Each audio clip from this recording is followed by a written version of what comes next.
Welcome. Hello and welcome to this special New Year's Eve edition of the OzLoL podcast. My name's Colossus. I am the host of the show, and I'm joined by my trusty friend and offsider, Stephen Garstone. Happy New Year. And we have the fireworks. If you'll see in this stream, we'll have fireworks of the Perth and Darwin skyline because party on, friends. We're going to be talking about patch 4.21 today. Finally getting to it after how many weeks it's being out, but there's lots to talk about. It's going to be excellent. And unfortunately, Rankedius cannot be with us because his internet has just never arrived. He's living in a cave in like Afghanistan or something. So, party on to you, friend. I think they have Wi-Fi there. Okay. So I'm actually surprised you didn't call back to your Cooper PD living under a yeah, rock. that's right. Metaphor Of from ages ago. course, that metaphor. So anyway, he should hopefully be with us coming soon. It's just that his internet, like he's just moved to somewhere else in Melbourne. He hasn't got the internet, so it makes it hard to podcast. Now we should make mention of our website, which is ozlol.trinityforcepodcast.com. You'll find all our episodes, including last week's episode, which include the very excellent Elizabeth and the somewhat okay Victor Bradley. We had our Christmas episode. I was going to say mediocre, but he's better than mediocre. He was definitely okay. He wasn't somewhat okay. So we talked about all the best and worst of this year. We had a great hour and a half long episode, so make sure you go to our website, check it out. You can also get links to every other episode we've got, and to iTunes, YouTube, Stitcher, Facebook, Twitter, the works. It's all there. So ozlol.trinityforcepodcast.com. We should also make mention that the Oceanic Battle Arena, because of New Year's Day and people not being about, is probably not going to happen tomorrow. So unfortunately, sorry, Matt Pack. I know you're desperately hanging out to play, but it's probably not going to happen. So, but we'll see how it goes.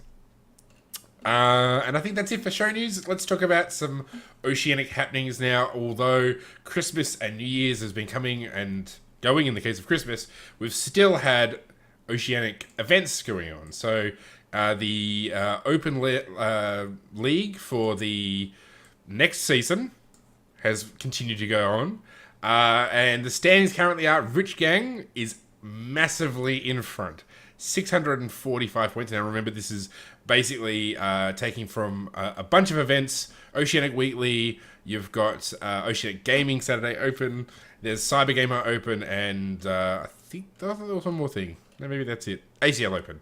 So this is basically a circuit points thing. They've been accumulating points, and they are way ahead. They must have means they've picked up at least 6 wins in all these events. So these teams qualify for next year for I think there must be a qualification for the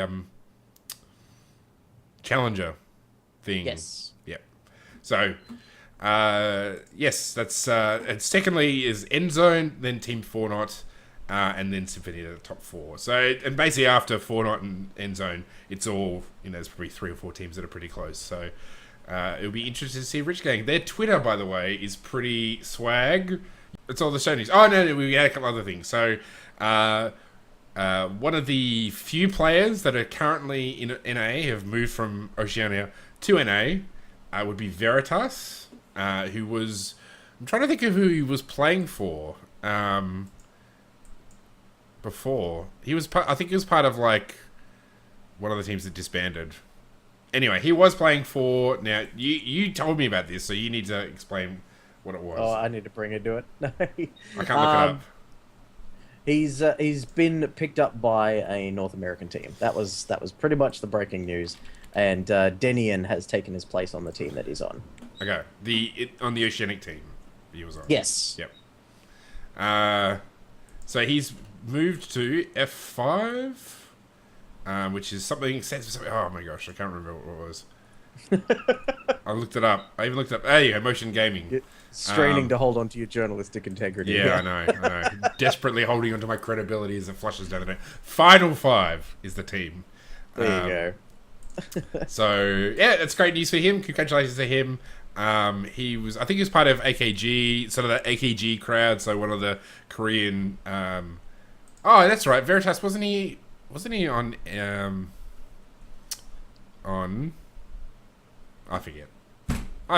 It's New Year's Eve. I would be drinking, except I don't. So basically, I'm blaming it on drunkenness that I don't actually have, that I can't remember. Nice. Also worth mentioning, in news that will break Stephen's heart. Poor little Stephen. Odie tweeted that he's interested. If he can find a team that interests him, he will be looking to support, get involved in the oceanic scene again. Which it breaks Stephen's heart because his team was formerly Dignitas. So yeah. Well, they were Dignitas very shortly before, like, they stopped being Dignitas around the time that I came on. So I was never with Dignitas. I was never part of that organization. But no, I believe in these guys. Come on, man. Yeah. I believe them too. They're great dudes. All right, so that's what. Apart from that, there's not much going on, but I expect things will be hitting it once we start. Once this open ladder's finished, we start moving into the challenges and stuff. We'll have more to talk about. So let's talk about patch 4.21, which has been out for a couple of weeks now, but we finally got around to it after missing a week as well as Christmas. So there's heaps to talk about. This is just a massive patch. So the patch came out long enough ago that I was reading the patch notes thinking that it was another patch. Like, it's been that long. I'm like, hang on, didn't they fix this last patch? And then I realized, 3 weeks ago. It came out 3 weeks ago. We've been on this patch for ages. Yeah. So most of you, if you don't know it, this is the update. Yeah. And just as we're talking, they're probably going to announce like the next round of patch notes. So that's just our luck. So let's get into go from the start. So we've got let's talk Cassiopeia first. So Cassiopeia has recently been updated. If you weren't aware, she's had a substantial gameplay rework. She had a visual update while it was at it, and they're still trying to figure out. They're aiming for like a late game hyper carry, a bit like Rise, just pumps out heaps of damage. More poison rather than poison damage, particularly. Yes. Yeah. So they've changed the passive. So a lot of it revolves around stacking her passive. So essentially, she gets stacks for poisoning champions and healing poison units, all that sort of stuff. Basically, building up the stacks, it gives her a bunch of free buffs. Now they've changed how her passive stacks. So Cassiopeia builds a stack of Aspect of the Serpent, which is her passive, on every... Previously was on every poison unit kill or twin fan cast on an enemy champion. Now it's once every 6 seconds, so 10 times per minute, and every second that an enemy champion is poisoned. And they've changed the stacks to previously being from 75, 200, 400, now it's 100 to 255. So it takes longer, but it's really focused on poisoning champions. And also they've changed her E, so now that Twin Fang now adds a debuff on the target that amplifies further poison damage by 20% for 5 seconds. That's a twice. Huge deal. Yes. Yeah. They've pumped up the mana. They've reduced the mana at late game, increased it by 5, the mana cost at early game, and they've basically flattened the AP ratio, so it's 0.55 instead of scaling up from 0.4 to 0.6. So interesting changes. The bonus move speed also has been flattened out for on OQ, so basically it's 20% all instead of again scaling up. Yeah. Interesting stuff. Like it's I mean, I think there's a lot of potential here, but yeah. Sorry, I think the amplification of poison damage from Twin Fang is a big deal, because very rarely would the situation, like if you're in a game against Cassiopeia, which is rare enough as it is due to her spot in the metagame, if you were against her in a game, very rarely would you be hobbling back to your tower, watching your health tick down, and then you die. Like, you see that from Ignite, but you don't necessarily see that from Cassiopeia. So the poison was never really, or since the rework at least, it's never really been about the poison. It was always like, hit with the ult, combo, burst, you're down, you're dead. So, and you didn't even feel the poison. Like, you just saw that your health went from 75% to nothing in a very short amount of time. So I think that, because that's what Riot are clearly going for here. They even say it. They want to make her feel like a poison champion. Yeah. So essentially, they want the poison to feel impactful, and I think the Twin Fang is definitely going to do that. Yeah, I mean, essentially, what it's actually doing is improving, because she has no burst. Like, she's just got damage over time. except for like apart from a twin fang, like a twin fang and a Yeah, but all of her straight up damage burst. over time happens at one moment. Yeah, Which is that's what she's been dealing with. So. Yeah. So I mean, unlike so essentially, her basically it's a 20% buff to her Q and her W. I mean, that's how it works out in reality because they're both damage over time. Her E and her ult burst. Well, it stacks up. It stacks twice. Yeah, So stacks twice. Yeah, you so get 20%, 40%. 40%. So essentially, it's a circumstantial 20% or 40% increase on two of her abilities, which is just crazy. Like, how many other champions get that sort of buff? Like, it's actually, that's quite a bit of damage. I mean, her max rank Q is 78 damage per second. So, you're basically going to, from 78, 80, you'll say 80. Yeah, 80 per second to what, like, 110 per second. So, it's 30 damage. It's not bad. Just off Plus these AP. numbers. Yeah, well, I remember when this change actually happened, I talked to a bunch of different Cassiopeia players, and a few of them were disheartened. Some of them liked it, but they felt that she became less powerful with the change, and I think, that's not what they meant to do at all. They're like, man, she's going to stack, she's going to be awesome, and it just didn't work out that way because she gained so many more weaknesses. So I'm really hoping that this pushes her back into the more powerful side, so that some of those Cassiopeia players start coming back. Like, and I'd really love to see Cassiopeia played competitively. Like, ever since the rework on Scion, we've seen him picked up quite a lot. And I really feel that Cassiopeia is one of those champions that has that sort of potential. Like the move speed buff, she's got AoE, situational CC on her ultimate. Like there's a lot of good things about her kit, but she's just not quite in that right spot. And I really hope that these changes will be enough for people to start at least trialing her. There might be like the once off in a pro game thing, but even that would be enough to make me smile and go, yes! Yeah. No one saw that coming. Yeah, I mean, probably one of the great values of Cassiopeia is she's not in a bad spot. Her late game damage is insane. Yeah. And nobody knows how to play against her. Like, she's just so rare.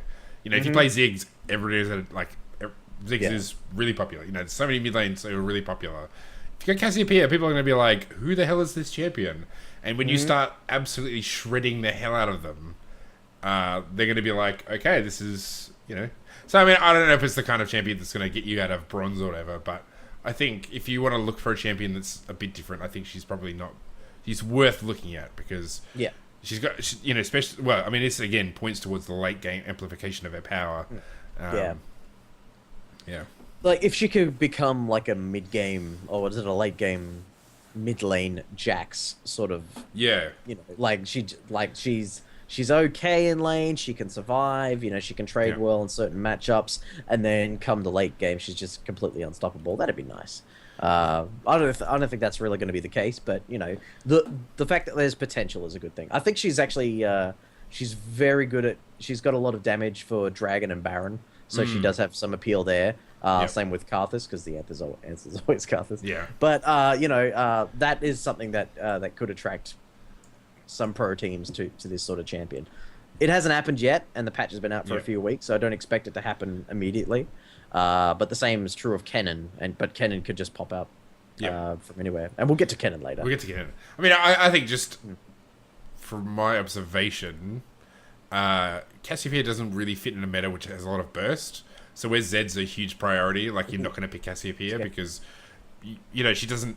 That's not her playstyle. Like she burns people down, but it's not 100 to 0. It's not like, well, I think I touched on this when we first did the episode where she got remade.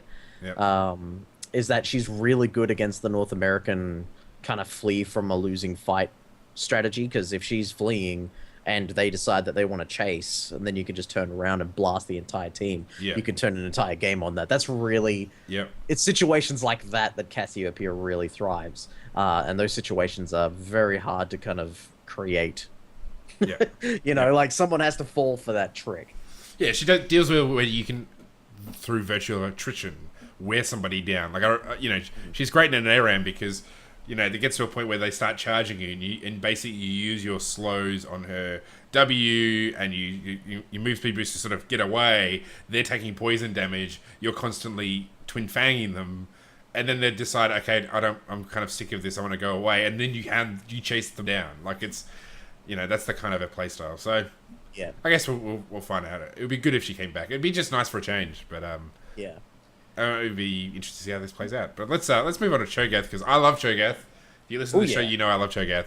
This is a cool buff. So he's slash nerf.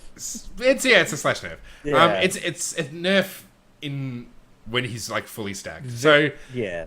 It's just to clarify, it used to be a 60-second cooldown. It's now this is on his ult. This is his ult. Yeah. Oh, sorry, feast. Yeah, sorry. Yeah. I'm looking at the screen, so I don't know what I'm talking about. Yeah.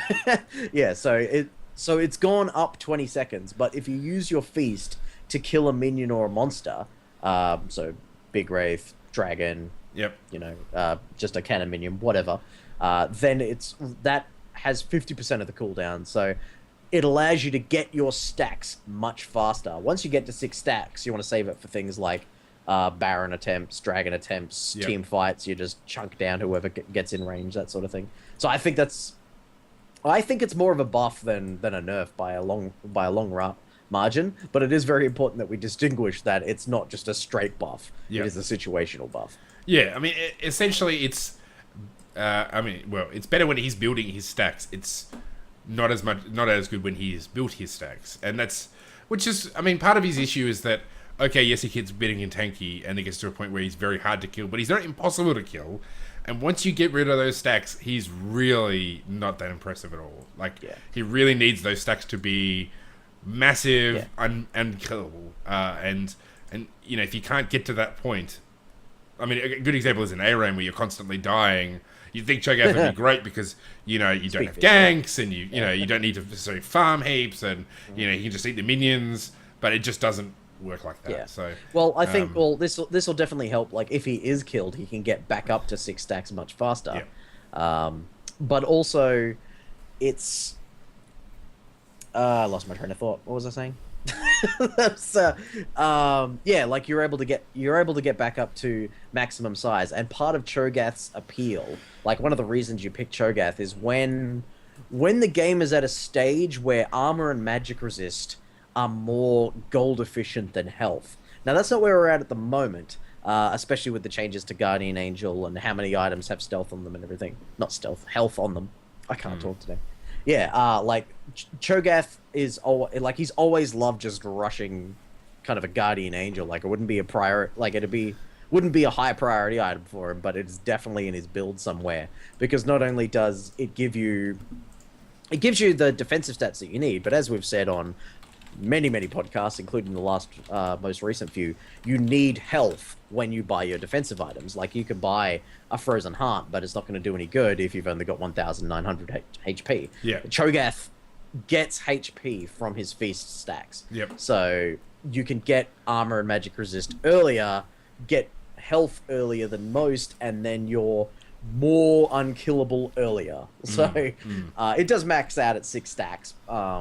But the Guardian Angel was perfect for that situation. Now, they have changed Guardian Angel and Negatron Cloak and such things, so those will definitely come into play about whether or not he starts becoming a higher priority pick. But I like the change. I definitely like the change. I mean, it's a good change, but it doesn't really fix him. He's still... part of the problem firstly, he still looks like crap. And secondly... I think he looks cool. I think he looks like rubbish. But, he's just a champion that doesn't really offer that much, Well, he's just got a very dated kit, and it'll be good when they eventually get around to reworking him. He was very good when people were lane swapping for their AD carry, because he was one of those champions you could just select just safe as. And know that you'd be able to 2v1. Yeah. No one's going to die for you because they'll die. Yep. And you've got inherent sustain in your passive, get life and mana back when you kill a minion. So Cho'Gath was really good for that. But just the way the meta shifted in the last 2.5 years, which is probably how long it's been since we've seen him competitively. He was in Season 2 World Championships, because I remember, what's his name? CLG EU Snooper. Using it, which gives you an idea of what he was like. Yeah. So, so it's been a while since we've seen him, and That mainly because that 2v1 strategy became a 2v0 or a 4v0. Like the game changed so that what the strategy that he was being used in was no longer required. Yep. And at the moment, you're seeing people double jungle to get around their early game disadvantages and such in pro games. And so again, we're still not in the situation where he'll be picked up for that specific reason. But who knows? If his mid game scaling is good enough, he might be picked up every now and then. I don't foresee it. I don't think this changes enough, but it's definitely a good change for him. It doesn't hurt. Doesn't hurt at all. To get around their early game disadvantages and such in pro. All right, let's move on to Corki. Sorry, I just got a bit of feedback. It started playing a video in the background. So Corki, so he's had his phosphorus bond, his Q, the move speed, or the missile speed of it has moved from 1125 to 1000. You said this is a long time coming. Why don't you want to go into that? Like, that because I mean, Corki, he's good.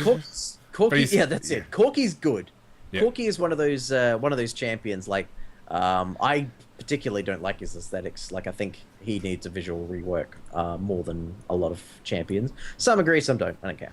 That's just how I feel. But at the moment, Corki is being picked up for a couple of reasons, and one of them is his phosphorus bomb. His phosphorus bomb has been used as a wave clear kind of buffer. Like, if your mid laner doesn't have a lot of good wave clear, and your jungler doesn't offer anything to that, Corki was a good default AD carry or marksman to pick up in the bot lane to kind of compensate for that lack of wave clear, because you just throw out his phosphorus bomb and you'd clear the minion wave out pretty quickly with a couple of auto attacks from Trinity Force.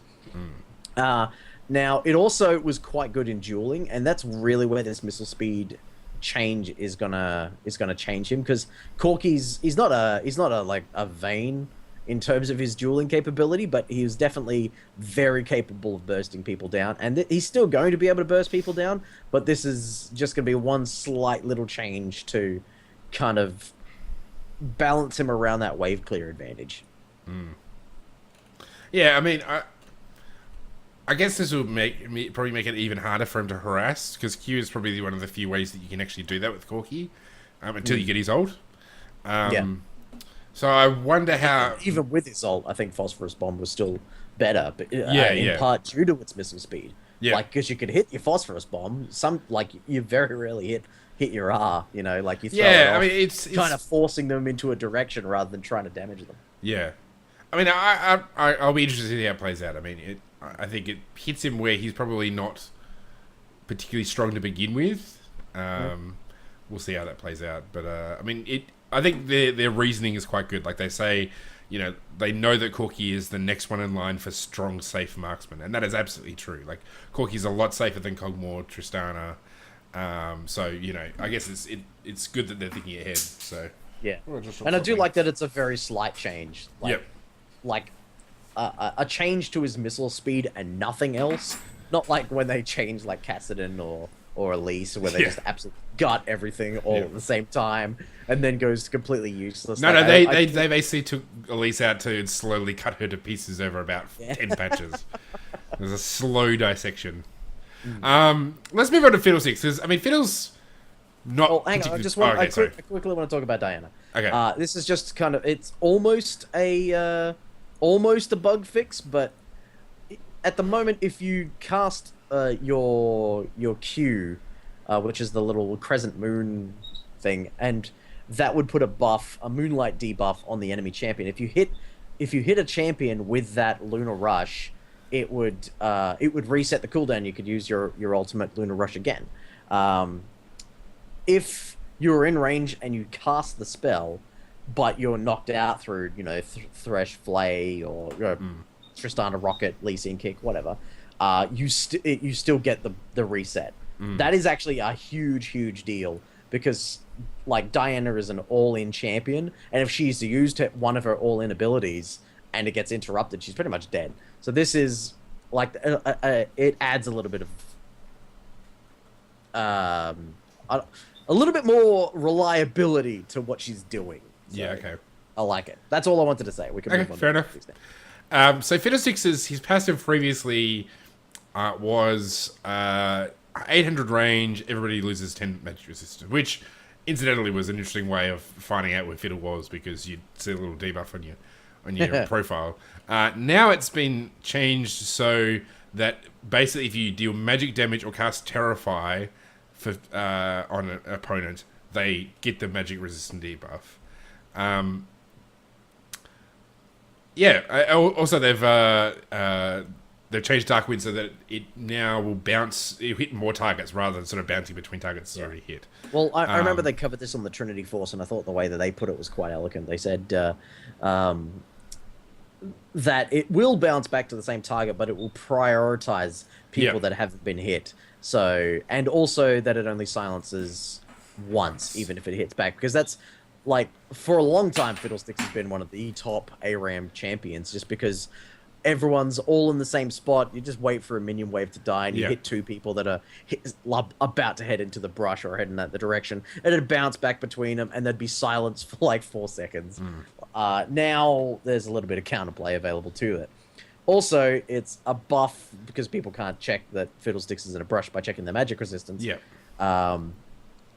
But that, like, the magic resistance nerf, like like they've changed the way it happens, and now like his passive is probably it's a lot less powerful, I'd say, like, because previously it was just a flat. He's in the area, you've got less magic resistance. That's it. So essentially, it was, even if you were just standing there, your teammates would benefit from it. Like, you know, essentially, it would reduce the magic resistance for attacks from your teammates, where now you have to deal magic damage or cast it. So you have to use your abilities. Like, you can't just auto attack or anything. It has to be magic damage. So the period of time is only, essentially, you know, past a certain point, the only time he's going to get the magic resistance reduction down is when he ults. That's it. Yeah. Or no, his Dark Wind is going to be quite good for getting that the magic resist stacked down. Like, if you've hit like your E on a Dark Wind on a target that's particularly vulnerable or doesn't have a lot of magic resist already, that's kind of a signal to just burst the hell out of that person and not expect much. Maybe. I mean, I mean, it's a tricky one. If it's stacked and then, like, the Dark Wind change hadn't happened, like, could you imagine just like two people dropping like 40 magic resist in like a second or two? Yeah. Like, that'd be nice, but no. I mean, I guess it's good. Like, I like the fact they're getting rid of the less clear power, because I mean that's one of the issues with his passive. It's like, well, what does it actually do? Like, unless you crunch the numbers in your head, losing 10 magic resistance is kind of like a nothing passive. It's almost like it's not quite as bad as Renekton's passive, which is just he gets fury. Like, but it's sorry, not Renekton. Somebody's just got rage. Maybe they changed it. Anyway, like, there's passages out there where it's just nothing. Like, it doesn't do a whole lot. And Fiddles is kind of like that. It's now probably even more so. On the upside, it might mean they can buff other parts of his kit. Yeah, I think it's probably most comparable to Vlad. You know, like, if you've got AP, you get health. If you've got health, you get AP. Like, that's like, you're like, okay, so I bought items and I've got slightly more stats. Yay. Yeah. Well, it's a bit like Singe, except Singe is absolutely friggin' beast mode because he gets so much friggin' health. Oh, it's so good. Anyway, let's move on, because I want to bring up Galio, not because I actually want to talk about Galio, but just because I want to talk about the role of CC in the game at the moment, because I think this is interesting. So essentially, his ultimate is now no longer reducible by tenacity. Okay, that makes sense. His ult is a big CC thing, you know, like it's a taunt, you know, all that sort of stuff. But we're now again moving towards, like, it's the same thing you see it on Reddit a lot. There's a lot of movement towards knockups, which is reduced by CC. There's less slows, there's less snares, all that sort of stuff. It's more stuff that's tenacity has less of an effect on. So, I don't know, like, are we moving towards a world where CC doesn't matter anymore? Like, is tenacity... I think we might be moving to a place without tenacity. Yeah. That's because knockups and knockbacks, they completely ignore it. Like, this is for the theme, like, because it didn't really make sense for people to be able to walk out while he's still channeling, and I get that. Yep. It's sort of like, what's his face? Vigar. Like, if there was a Vigar in your game, all you needed to do was buy Mercury Treads and he couldn't kill you. because it hit his stun, and then he'd start casting all of his spells. The walk time that he had in combination with the what's it called, dark matter, he would cast dark matter where you were, but the tenacity would lower the stun duration for long enough for you to walk out of his dark matter and just kind of kite him if he hit his stun at max range. So I wouldn't be surprised if a similar change gets made to Vigar, although it's a stun. So yeah, like I think this is a step away from tenacity just in general. And it kind of did suck for Galio that like they could walk out but he couldn't. Yeah. Like if you alter I guess that's a good point to make a difference. Yeah. Yeah. That's like no other taunt. I think Days Untold was saying that like no other taunt in the game is reduced by is not reduced by. Hang on, let me phrase this sentence correctly. No other taunt gets around tenacity. This is the only taunt that does. So they could have just renamed this like Galio CCX and it would have caused less of a fuss. I suppose. Because, well, hang on, taunts are reduced by Mercury Treads. How come it doesn't work on Galio? This is, Yeah, but it's like when they had Fear and Terror. Like, like one makes you wander around in circles and one makes you walk in the opposite direction. Why are these different things? It's one of those things. But getting rid of tenacity, like it's going to allow for less. Like this is just a pure hypothetical. If they got rid of Mercury Treads and tenacity in general, for one thing, Aurelia would be ridiculous because she'd be like the only person in the game who could do it. But it would change what champions are considered viable as well. Well, it absolutely thump tanks. Like tanks are there. Like, I mean, essentially, I think some of it's tied into the fighter problem of. Yeah, like so. What do they do? Yeah, like the damage and the tankiness thing. That's not such a healthy thing. Fighters are a big ball of stats. Like it's like essentially no tenacity would be. Stats. I like that. Yeah, essentially, you've got a fighter, so you want him to do damage. In order to do damage, he has to run up to his opponent, which means he needs stats. So you got to give him stats, but you're also trying to give him damage. So it's, and essentially, I mean, Jax is a perfect example. Like literally, his ult is just stats. I mean, well, it's got the passive as well, I guess. But a lot of the issues with fighters tied up is how you actually make them work. And in order to make them work, you need to give them so many stats, which is problematic in and of itself. And tenacity kind of fits into that, where you need tenacity as a tank or as a fighter to get through the CC being thrown at you so you can do what you need to do. Like, it's... that's what made Olaf so terrifying when he was in his prime, because he had shite tons of damage, and he also could ignore your CC, just runs to your backline, doesn't give a crap, and then just destroy it, trashes you carry. If you take away tenacity, all of a sudden tanks much more limited. Fighters pretty much not nerfed out of the game, but they're pretty much they're significantly hampered, because now all of a sudden, I mean, it doesn't sound like much, like 35% doesn't sound like that much, but it is a huge thing. So I think it's kind of probably I think they need to maybe they don't need to make a decision. It would seem like they need to sort of figure out what they're doing. Because it makes the game confusing when they have it makes it less clear. Like if their goal is to make the game more clear, having tenacity either work or not work, makes it clear. Well, is tenacity going to exist, or is tenacity not? You'll remember my rants when they changed the bottom lane towers to be less armor. I was just like, this doesn't make sense. They're the exact same object. Why do they have different stats? I pretty much, it's the same kind of thought on why is this taunt not reduced, whereas every other taunt is, and that's that lack of clarity it can be very confusing. Especially if you just highlight over the boots. Like if you haven't done as much research as you and I, or people who do what we do have done. Like if you just highlight Mercury Treads, it says, reduces taunts. Oh well, Gallia's on the enemy team. He does magic damage. He has a taunt. I'll buy Mercury Treads. Exactly. And then it doesn't work. What the hell? There was something on Battle Arena which was the same. It was I said, you just get tenacity, and then one of the other guys brought up said, well, no, actually, this ability is not affected by tenacity. And I'm like, Okay, like it makes sense. Like it actually makes sense that Galio shouldn't be pinned down when others are walking away from Mercury. Yeah. It's like I'm okay with That's like that. to the theme of the champion. Yeah. But the fact that it's named Taunt rather than something completely different, that's where the real controversy Yeah, is. but I mean, it's still going to be CC. Like, if the whole point is it reduces CC, and I mean, they said changing the name of it from a taunt doesn't fix the problem, which is you've got a CC in the game that's not it's not like you're basically saying some CC is going to be reduced by tenacity, some isn't, some is not.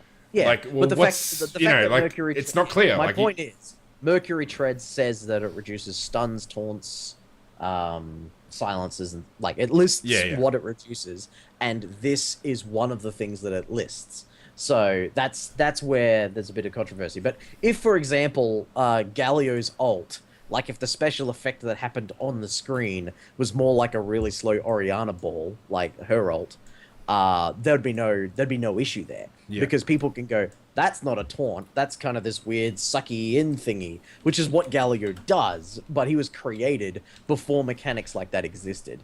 So like this might be just kind of a shortcut to get that done without having to do a complete Galio rework. Maybe, yeah, but it's just the word taunt being written on Mercury Treads and in Galio's ult and not working together because it's misleading. Yeah. Well, I just think it makes it less clear. But anyway, let's move on, because I mean it's obviously something they need to work through. It's tied into how the game works and how the basic ideas and what you need to make certain classes of champions work. And that's something they're working through. So let's talk about Jax, because, you know, out of all the things we need for New Year's Eve is buffs to Jax, and they've given him buffs. So his Counter-Strike has had a 2-second cooldown reduction across the board. Yeah. And his bonus armor is now better at higher levels, and the ADD ratio is improved. So, you know, not a bad day. Oh, he's the MR as well has got a buff at the like it's lost one at the early, gained one at the later. Yeah, they nerfed it by 5 points at level 1. Yeah. Or one level when he's level 6, but 1 point in the ability. That's not a big deal. Like when we're talking grand scheme of things, like they nerfed his they buffed his Counter-Strike cooldown. So it's it's gone from 18 seconds to 16 seconds at level 1. Yeah. Now, even if you 1-point wonder it, like Jax will not trade in lane unless he has his Counter-Strike off cooldown. Yeah. So now he's going to be trading in lane more often. 2 seconds more often. Yeah. Yeah, but that's enough of a difference. Like, we've seen entire characters go in and out of viability based on smaller changes than that.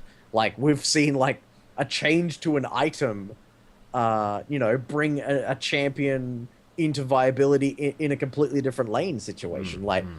And Jax was already, like, he's always been, well, I can't say always, but he's been viable and very strong. A dominant pick, I would even go as far to say. Like, Jax was one of the go-to champions. And then they hit him. Like, they're like, no, Jax, go away for a while. But now that they've buffed him back, he could start showing up again, and they've increased his power in the late game. Like, again, it's only 5, but the attack damage and ability power ratio... Well, the ability power ratio didn't change. The attack damage increase is gonna... that's all gonna add up. That's gonna be... He's gonna be even more of a late-game monster than he already was. Yep. And I think that's the attack damage ratio is where it's really... Like, that's actually quite tasty. Like, 0.2... I mean, it's just... Hey, I don't care about the magic resist. I mean, the shifting the things around, that's okay. Like, that's... In fact, that works out quite well because you want to make him weaker earlier and stronger later because he's a late game champion. So that's totally makes sense. Like, that's not a problem. It's the increase in the attack damage ratio. Like, I think that's quite nice. That was going to work out well for him because, I mean, it's essentially like, well, at 100 damage, if you every 100 damage is an extra, it goes from, it gives him an extra 30 armor or magic. Sorry, an extra 30 armor. It's pretty good. And it's pretty attack nice. damage, not bonus attack damage. Either. Yeah, so that's true. It's just a generic buff all the way, especially with how they've changed scaling so that champions level up weaker in the early game and then they level up with larger percentages in the late game. That and Dragon giving a percentile increase to attack. Yep. That's I mean, Jax is scaring me just looking at these stats. his attack damage, his base attack damage at max level is 120. So that's that's 60 armor straight up, just from increasing his at level 18. Oh yeah. Yeah. So it's pretty good. There's not much to complain about that if you're a Jax player. Just looking for the champion attack damage, like where Jax fits in that. So Jax is in the top 20. Yeah, he's about 12th highest. I mean, the highest is Cho'Gath with 132 base, and Jax is the same. Basically, Warwick, Singed, Maokai, Alive, Poppy, Malphite, they all got 119.3. So basically he's like number 5 or 6. Because when I think strong auto attackers, I think Singed. Yeah. Oh man, I love Singed. All right, let's move on. Let's move on. Okay. So next person to talk about is Callisto. I don't know. We were going to talk about Callisto. This is probably the interesting thing is that you can rebind within the first 3 minutes with Callisto. So people who do dumb crap accidentally, you've just been buffed, my friend. You should be happy. Kennen. Yeah, that's what we need to say about Callisto. Yeah. Like, she's been banned, well, not banned, but like unavailable on a lot of the pro games that have been going on anyway. So we haven't even had to see her, and now she's been changed. So whether we'll see. All right, so Kennen, I always think it's her. It is a him. So probably the biggest change is his ult. So essentially, he's got more consistency in how often you get struck by his lightning or whatever it is. So did you want to go into that? Because you seemed pretty pumped about this. Like, I'm just looking at going, oh yeah, well, Kennen was so powerful for ages. Like, there was a meta back season 2. It was Morgana and Kennen. It was the press R and run at people meta. That's what that's what it was called. Like, you'd play both of them. You'd pick them up in one of your 2 champion rotations. That's on champ select, not in game. And then you do exactly what the strat says. You'd press R and run at people.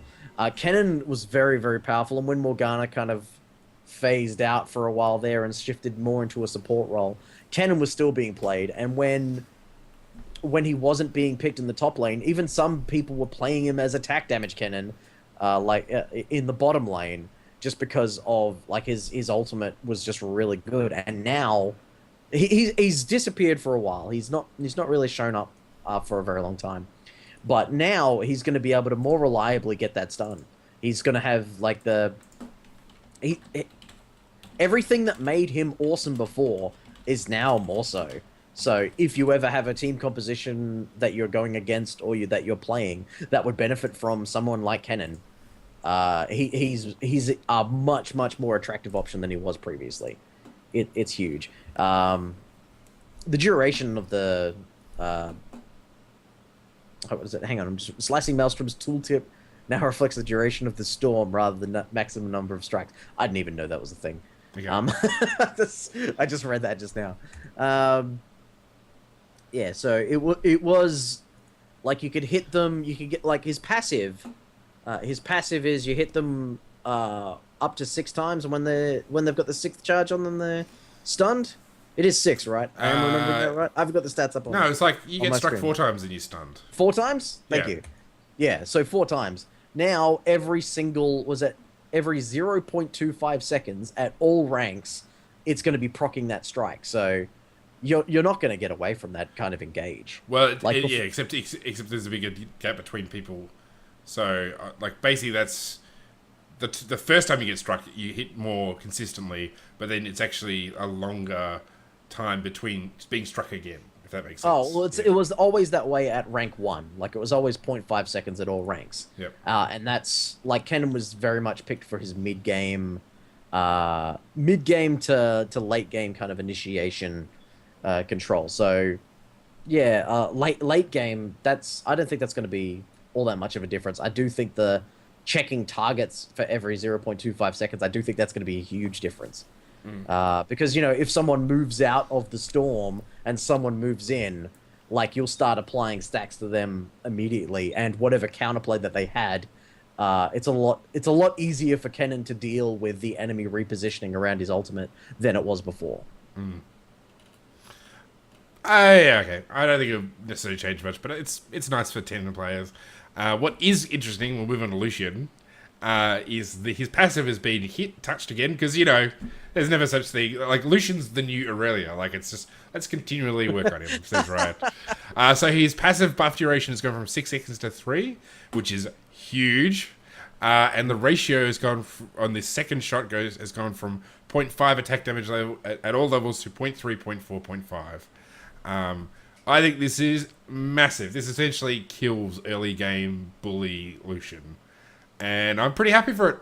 Can't say I'm too sad to see that side of Lucian go away. So yeah, I don't know if it kills him competitively, because he's still mobile.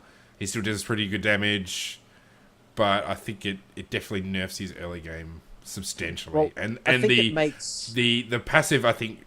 Like, the passive duration, I think, is a huge impact, because it basically... Oh, that's huge. Yeah. Absolutely huge. Because essentially, it's a bit like... It was like the old TF thing, where he'd lock in a gold card, and then for, like, 400 minutes, you'd have to stand back because he knew you were going to stun you. And then they nerfed the hell out of it. It's like, oh, yeah, he's got a gold card, I'll just pull back for a second, and then it's gone. I'll go back in. Yeah. The buff duration is quite big. And the attack damage... I'm pretty sure the attack damage ratio change is because how efficient Infinity Edge is on him. Because everybody loves Infinity Edge if they can build it. Like, if their kit works with it. Now, Lucian's kit doesn't necessarily match Infinity Edge as much as, say, Tristana or Kog'Maw or someone, Vayne or whoever. Well, Vayne's probably a bad example. But Lucian, he needed an attack damage item, and he could go Blade of the Ruined King. He could go Trinity Force. He could go Infinity Edge. It was basically which one of these items is better at the moment, and Infinity Edge is the one. And that has the highest attack damage ratio, the highest attack damage stat base on it. So if you were Lucian and you picked up an Infinity Edge, the second you got that Infinity Edge, you would start just chunking people with that first and second hit, as well as the movement speed. Like, so like there was so much power when you first got that Infinity Edge. Now, being like the ratios changing with level, only getting to that same 0.5 attack damage ratio at max rank at level 16, it's going to curb him a lot. Yeah, I mean, I totally agree. Like, I think the actual damage, like the impact of the going from 0.5 to 0.3 at level 1 probably doesn't matter. Probably not that big a deal. I mean, it does if you've got an Infinity Edge in your crit. I'll tell you that. Yes. But most people don't have an Infinity Edge at level 1, to be honest. So I think we probably, but like just at the very early game, it doesn't matter. I mean, you're probably getting an Infinity Edge, but you're not going to get that to like level 6 or 7 anyway. What level do you get that second buff duration? Like, I can't remember. So it's 1, 7, and 13. 1, 7, and 13, yeah. So you probably have your Infinity Edge by level 7, I would imagine. Like, I haven't worked it out, but I presume that you'd probably be around about level 7. Because you're not even getting it first these days, because you're getting other stuff first. Do you go IH first with Lucian? Yeah. Okay. Well, I mean, I guess, you won't get it before level. You'd be doing pretty well anyway, so maybe it doesn't matter so much if you're kicking that much ass. But, so, I mean, it's... competitive stuff here. Yeah, totally competitive. So, but, I mean, I think his AD is not so huge that going from 0.5 to 0.3 is going to make that big a difference. I think No. The 3 seconds the is buff bigger duration's definitely important. I'm just highlighting why the attack damage thing is also important. But definitely, no, the buff duration. No, I mean, I think the kind of his mid game, like level 12. Like, I think if you worked out where he was at level 12 in most games compared to like where he was at level 12 previously, I think that would be a huge gap, because you're gonna have more items, you'd have more AD, so the gap between 0.4, 0.5 would be quite a lot bigger. Anyway, it's good. Lucian, like we're gonna play whack-a-mole. I mean, I think they're getting to the point where they're gonna stop whacking Lucian. They're gonna whack Lucian in the head, and this is probably it, where he's been popped down, and somebody else is now gonna pop up. Jax. Yeah, well, probably not bottom lane, but just popped up. No, I want to quickly touch on Nocturne. Like, there's not Oh, much going we on both here, like but Nocturne, so let's yeah, talk yeah, no, about but him. like, the only change that they've made is Nocturne now gains massively increased movement speed when moving toward feared targets. Now, I'm not sure. First of all, I love that change. That is Yeah, an awesome idea. But I'm pretty sure that he gets a massive move speed buff before they're feared when he's using his like the fear tethers Dust on him. Brother. Yeah, yeah. Yeah, like no, not Dusk. The Duskbringer's his Q, isn't it? No, Yeah, so yeah, he's usually Unspeakable landed that Horror. anyway. Like he'll ult Yeah, Dustbringer, Tether. He's getting the move speed boost anyway. yeah. Maybe I'm hallucinating or I'm seeing it incorrectly, but I'll hit Duskbringer and I'll start chasing them, and then I'll hit Unspeakable Horror, and while it's still tethering, I feel that I'm accelerating. Whether or not that's actually the case, that's just from the bits that I've played. I seem to have noticed that, but I don't know. That's all I wanted to bring about that because I Yeah, I love it. mean, Yeah, and he's now got some synergy with some other Fear champions. Don't get me wrong, most Fear champions are played out of the jungle anyway, so he's not yep, going to be on the same team. well, that's true. But Fiddlestick support. Oh yeah. yeah, Um, my issue, I can't actually find it anywhere that says what massively increased is. Like, no. I mean, Like, Fiddlestick what's the support actual might numbers? actually be worth considering. Like, depending what the range is. So I've looked at the wiki, and it usually has all the details, doesn't have anything. The patch notes themselves don't say. Like, No. you and me should do this. I actually like Fiddlestick support. I don't know why, I just do. I think Fiddlestick is hilarious. Because happy birthday. We should try it out, because I actually think this would actually allow his lane ganks to be a lot better. We'll have to do it sometime next I'll year. have to do it, yeah.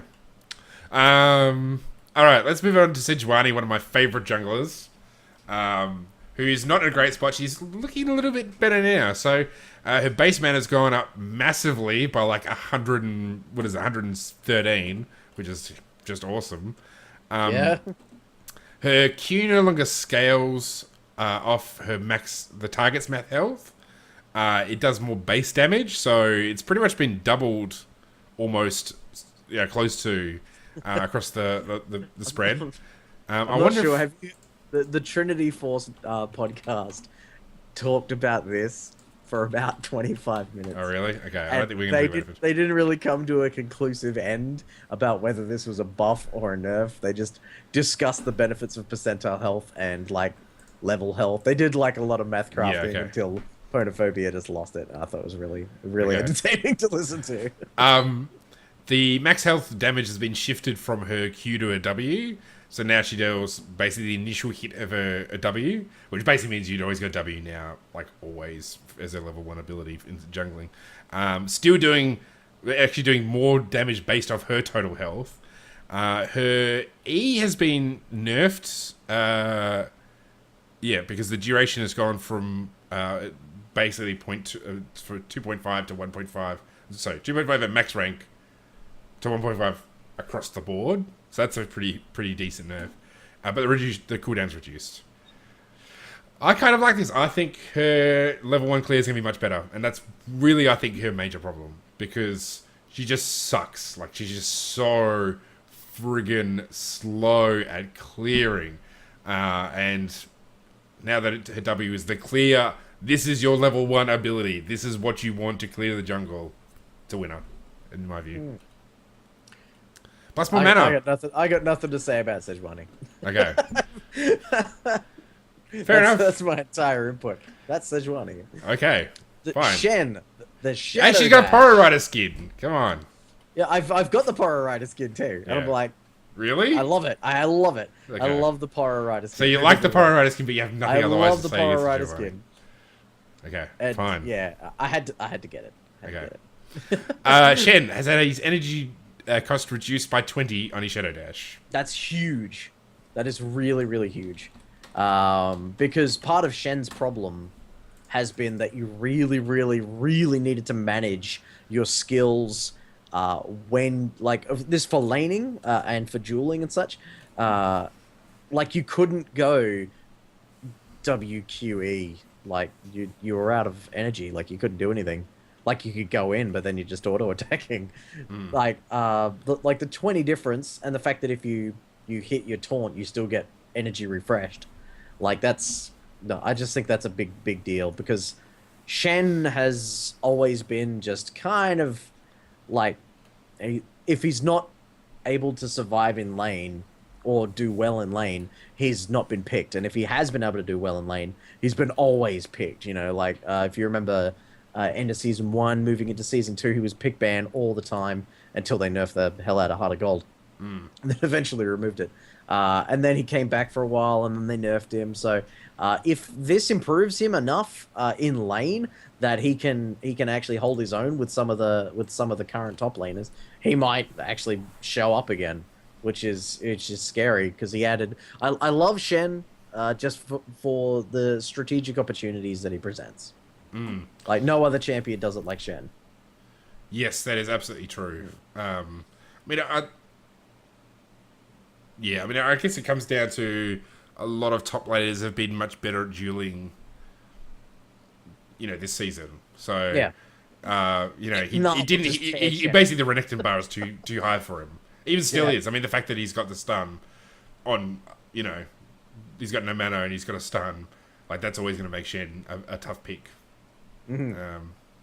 Yeah, but like his energy management was always one of the biggest prohibitive measures that was on playing him. Like, because you just blow your load, and then you're just watching your energy bar slowly go up as you, like, just wait for your Sunfire cape to kill them. That was pretty much it. So, like, it's a slight change on paper, but I think the implications are quite big. Yeah, okay. It'll be interesting to see. Alright, let's talk about... Who else we got on the list of things to talk about? Alright, we've done Shen. Shen wasn't even on there. Let's talk Warwick. So... I'm just reading the patch notes. I'm not even looking at the document anymore. Alright, so Warwick has had his W duration, so his core reduced to 6 seconds, which is great because when that thing gets on you, it feels like it goes forever. It still goes forever. It's just not quite as forever as before. But the big change is his... The fact that it lasted 10 seconds is ridiculous. Yeah. But even so, like, he doesn't need 10 seconds anymore because the main thing that you'd be using this for, because it's an AoE attack speed buff for those who aren't familiar with Hunter's Call.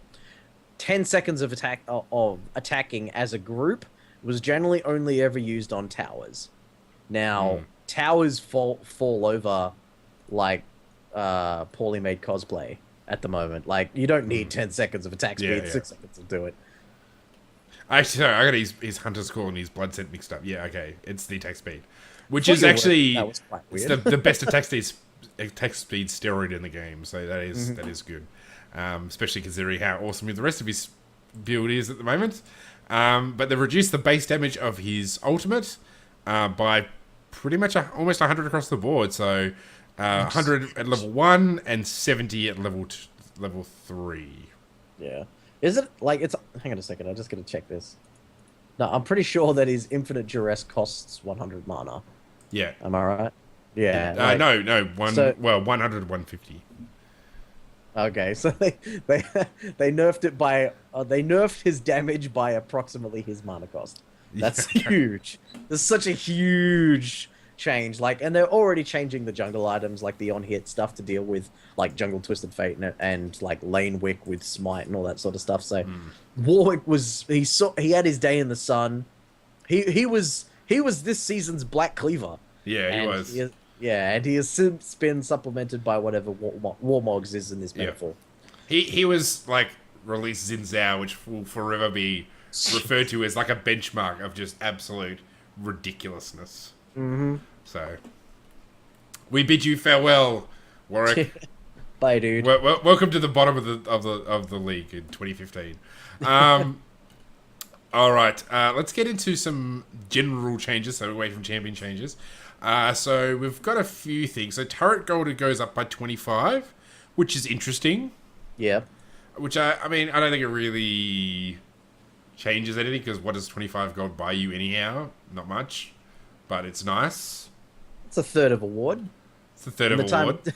In the time it so takes you get a whole extra tower, ward. If you kill all 3 turrets in each lane, you get a whole extra ward. Well, technically it's 5 wards. Win! 5 people killing that tower. If only I could put out more than 3 wards, I'd be happy. back to season 3 with 10 wars and 5. Well, you gigs. can't increase it by a huge amount because then everyone's just gonna take like tower pressure champions and just Yeah.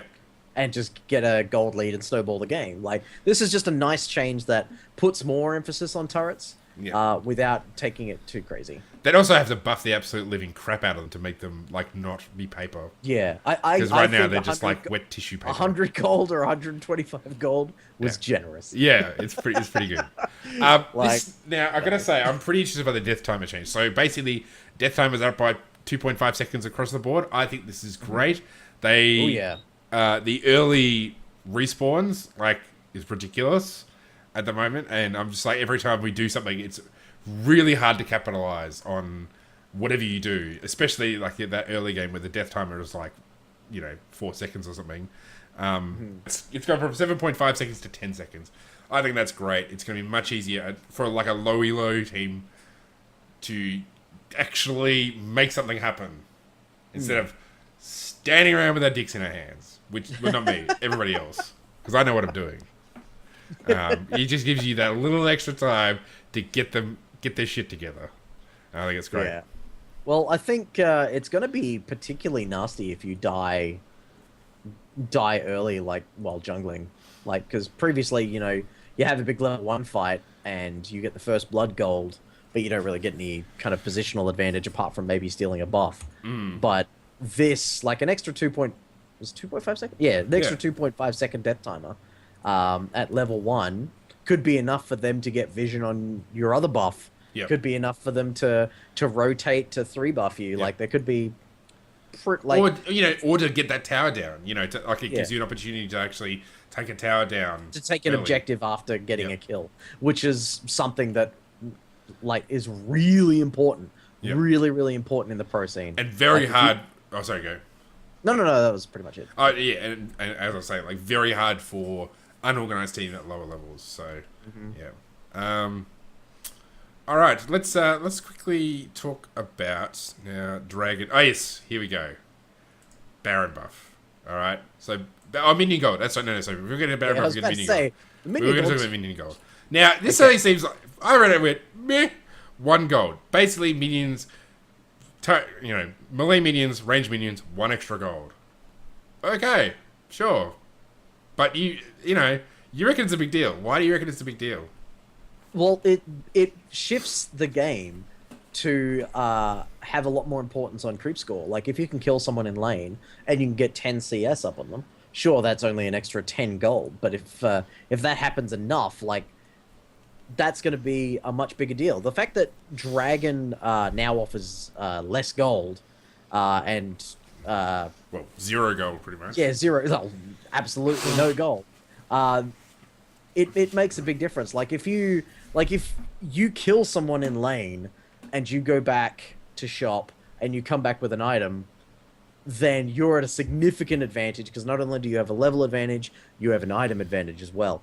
And the people who are better at last hitting will just statistically they will have those opportunities more often. Yes. 0.05% more often, but it's still. I mean, but even at a pro level, all right. So even at a pro level, so guys, you get 3. What's the record? It's 380 CS or something stupid, before 20 minutes or whatever it is, 25 minutes. Yeah. So held while he got taken over for a while, but yeah. Yeah, I mean, even at a pro level, not all those minions, not all that CS is minions. It's actually correct. It's camps, it's large minions. So yeah, let's be generous and say 60% of that is regular minions, like melee and minions. So that's 150 gold at 20 minutes extra. Yeah, it's not bad, but that's at a record. That's a record pace. Okay, I guess that's only 20 minutes. The game might take 35 minutes, so they got 450 CS. So, okay, it's more. Yeah. But most normal people, everybody outside of Challenger, their CS is nowhere near that much. And so you're talking maybe 100 gold in an entire game. No, how many times have you gone back to shop and you've had just enough for your item, and you've just gone back to lane, and that's what you've done. Whereas, I'm a support, so that doesn't affect me at all. I get 1 extra gold just the in a whole game.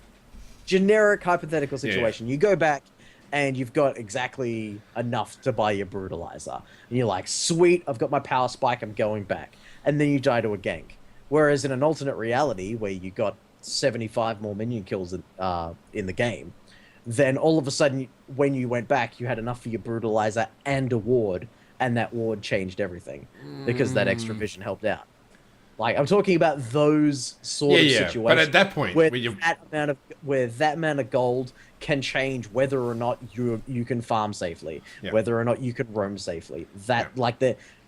It's not just the numbers at that point. It's like what the extra gold can allow. Again, it's purely statistics. Like it's all going to be large case studies that the higher your farm is, the more often you're going to be able to ward or get a power spike early. I mean, gold and XP is basically how you get an advantage in this game. So more gold is more gold. Like, I mean, it's obviously not more gold for me because I'm a support.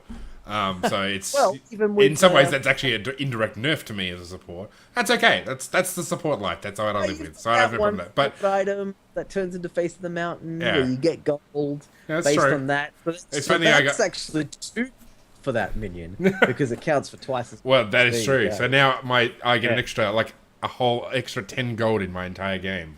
Whoop, whoop.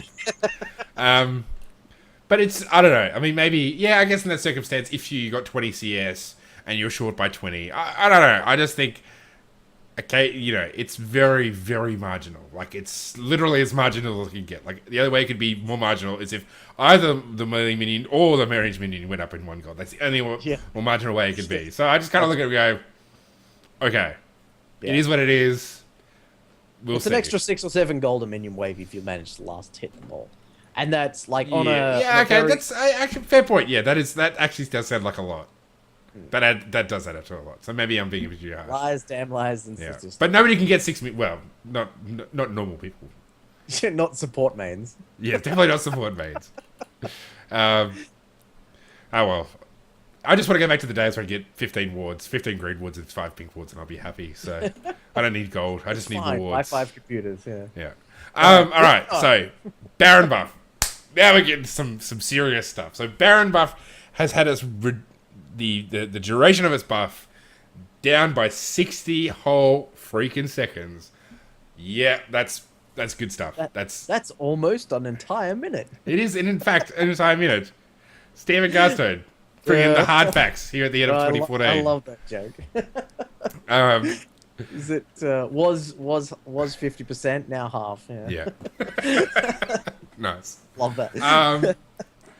So I actually think what was interesting about this is now that you've got the enhanced recall with your Baron buff, so you're recalling back to base straight away, to get your health back because you just fought Baron. Well, all of a sudden that's actually a real trade-off because you've only got 3 minutes. I mean, 3 minutes is still a lot. Like, you can win the game in 3 minutes. It's not, but it's that whole extra minute is a huge difference because if you can stall now, they got the recall. By the time they get back into the fight, you're looking at another whole minute gone. So essentially, they've only got 2 minutes of Baron buff. You can stall for 2 minutes. Like, that's possible. Especially now that Baron buff doesn't give all that crazy regen. So now it's actually, it's actually a buff to those people who want to fight when they've got Baron buff. Mm-hmm. Well, I think it's a big deal. Like, for those who haven't been paying attention, Baron buff is now really a pushing tool. Yep. Like, it still gives you stats, and those, like, that has its own power spike value. And, it's like 40 AP, 40 AD. Like, there's nothing. But, the enhanced recall, again, is a nice factor that it has. But, like, buffing all of the minions in your lane, like, that is truly powerful. And it has been. And basically what you do when you get a Baron is you're looking to either... you're looking to end the game in some way, whether or not that's through securing an inhibitor or by getting into a position to kill the enemy team.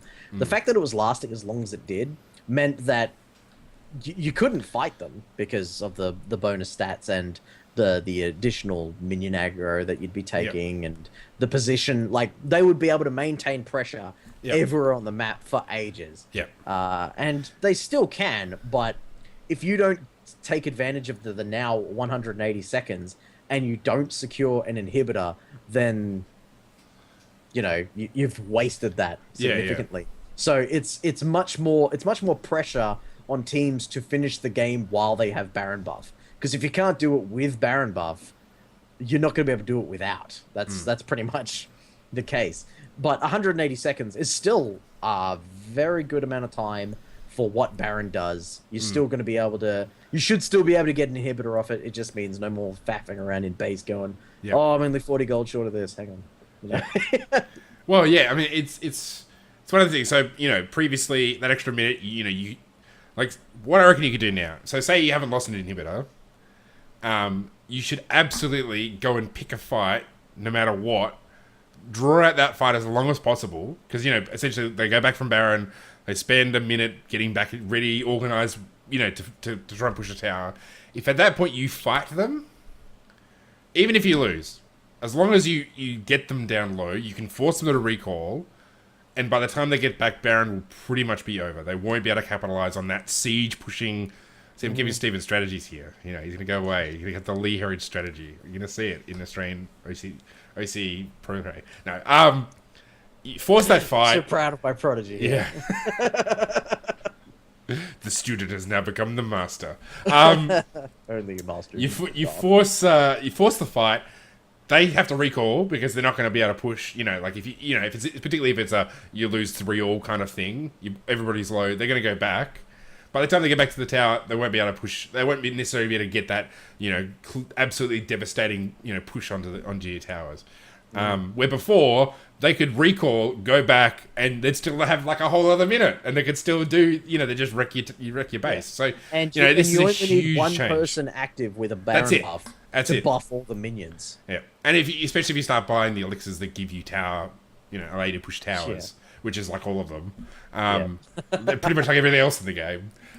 So I think this will actually really change it. It will mean that teams need to think about fighting Baron in a way that doesn't completely, earlier Barons will be harder to capitalize on, which is kind of good because it means there's kind of less snowball because you can sort of, okay, they've got this Baron buff, we're going to implement a strategy that means that we can kind of mitigate its effect. We'll fight for the next Baron. Unless their split pusher is fed, and then you're in trouble. Well, yeah, it's a lot easier to take. Yeah, but when has that not been a problem? Yeah.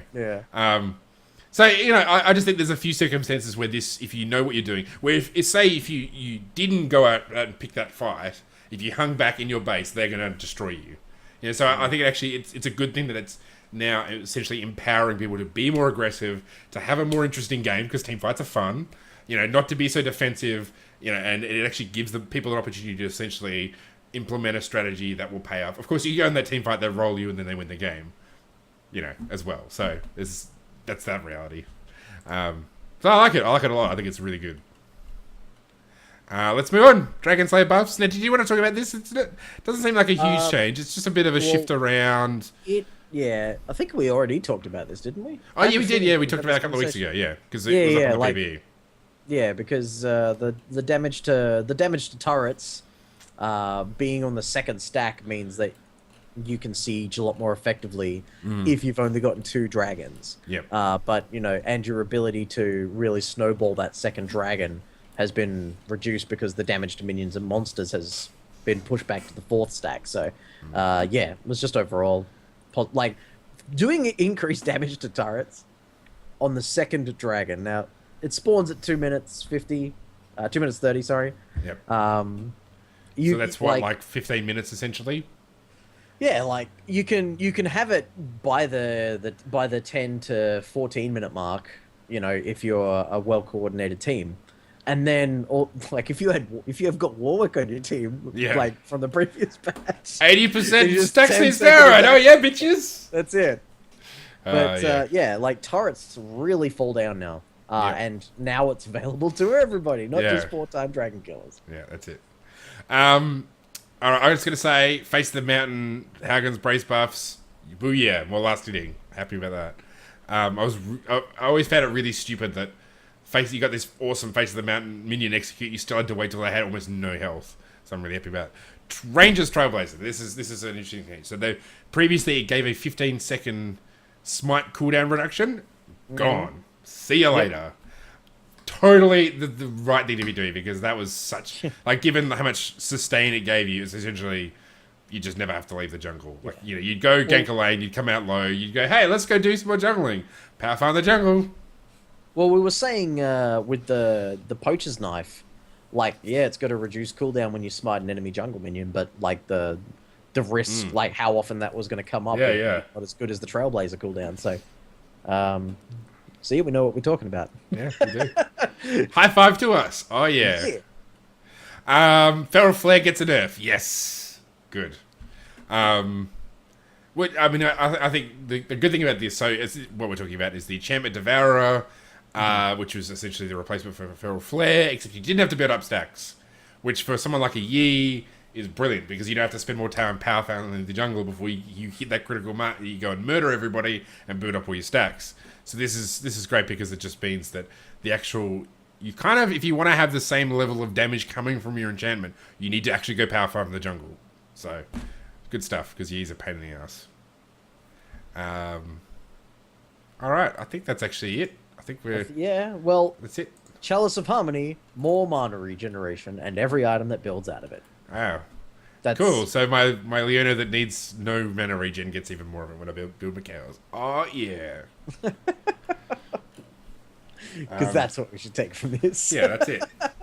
More support champion. Well, it's just a buff to pretty much Athene's players. You know, like Oriana, with the Syndra, Ziggs, Lux, any of those guys. See, a lot of those didn't necessarily need to be Athene's players. They were when Athene's was quite powerful, but with the mana regen changes, like with the based off your percentile mana regeneration, scaling with level, like when they changed all that, Athene's became much less, well, Chalice of Harmony specifically became a lot less necessary for certain champions, and that allowed a lot more exploring of different mana options. And this is like, hey, look, Athene's is still good, keep buying it.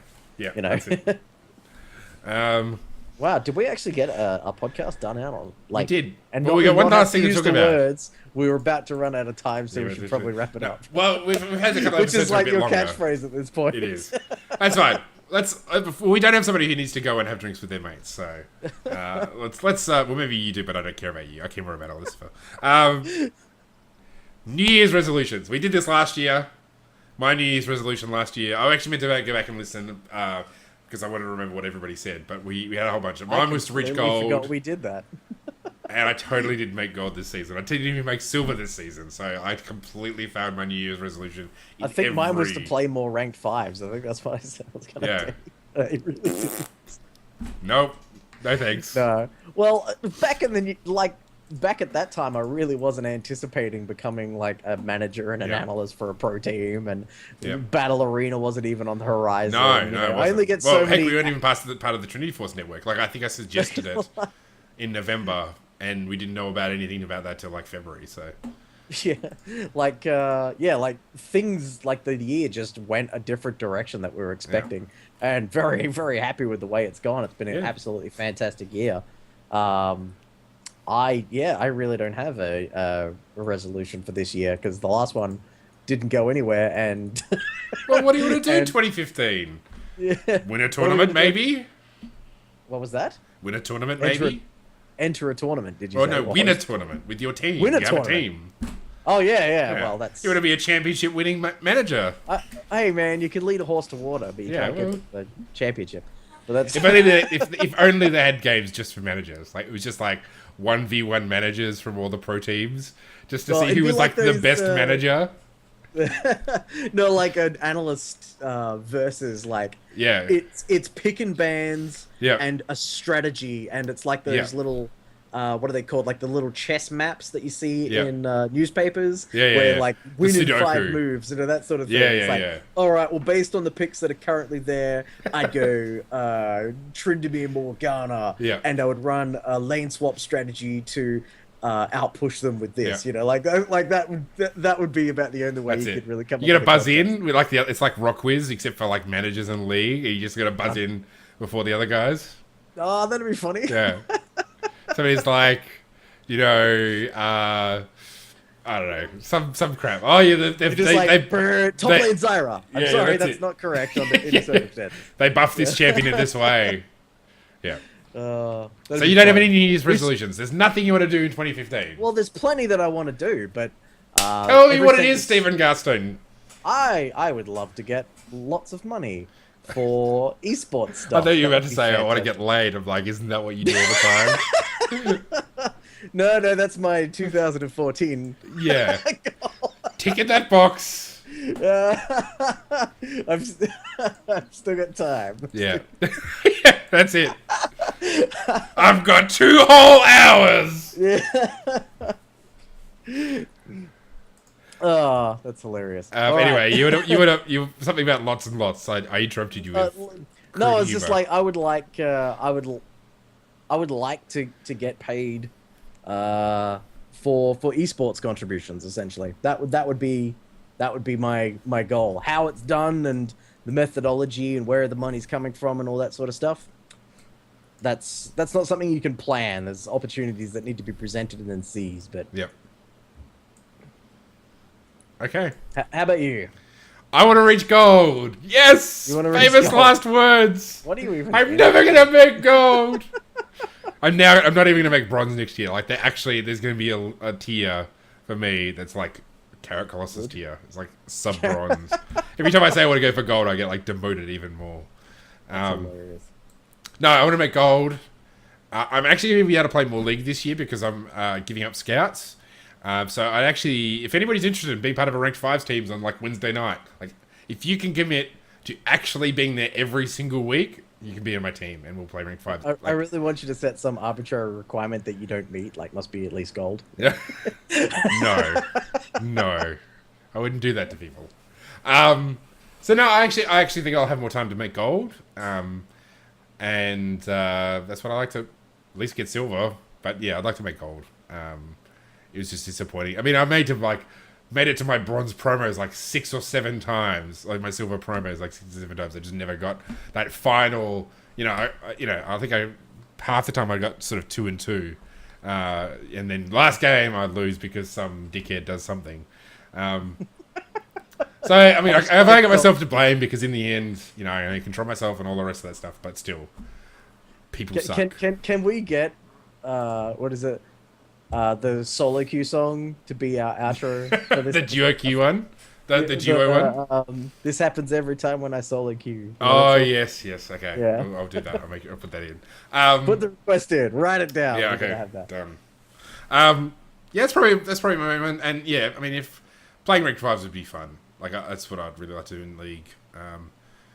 Yeah. Apart from that, I think one of my other New Year's resolutions for 2014 was to play like more AP supports, which I actually did, and I really enjoyed. I think probably the only other thing apart from making gold and playing ranked 5s is to play more marksman because I want to actually do something else apart from support. And marksman is also like people don't request it much, and I've been really enjoying Corki. Like I've actually found a marksman. The stats are already coming in. Like they make a 1 gold increase. Yeah, that's it. Oh man, I got to get it on a match. Now I'm gonna see. I've actually got to learn how to CS. Yeah. So yeah, I think probably playing a bit more marksman is probably on the cards as well. But yeah, apart from that, it's been a pretty good year. So, it's been a pleasure, casting Battle Arena with you. Yeah. It's been awesome doing this. It's been a really good year for us here at the OzLoL podcast, and we'd like to thank everybody out there. I mean, I already gave a pretty big shout out last week for to everyone who's really supported us throughout the year, but no, just thank you to everyone in the community who participates, people who just listen and don't say anything. We know you're there. Yep. Absolutely. That's been great, and yeah, again, I mean, we gave a big shout out, but yeah, I second all of that. And I guess at this point, we're pretty much done. So, listeners, viewers, thank you very much for a great 2014 from everybody here at the OzLoL podcast. You guys are fantastic. You guys make a great community. We love all of you. And we very much look forward to seeing you again in 2015, which is all of like 5 hours away from me. So, yeah, 2015, bring it on. Whoop! I really should have had a whistle or something, or like a party hat, but I forgot to get them. Yeah, that's it. There you go. Thanks, Steve. All right. 2014, OzLoL Podcast says goodbye. We'll see you again next year. Happy New Year and good evening, ladies and gentlemen.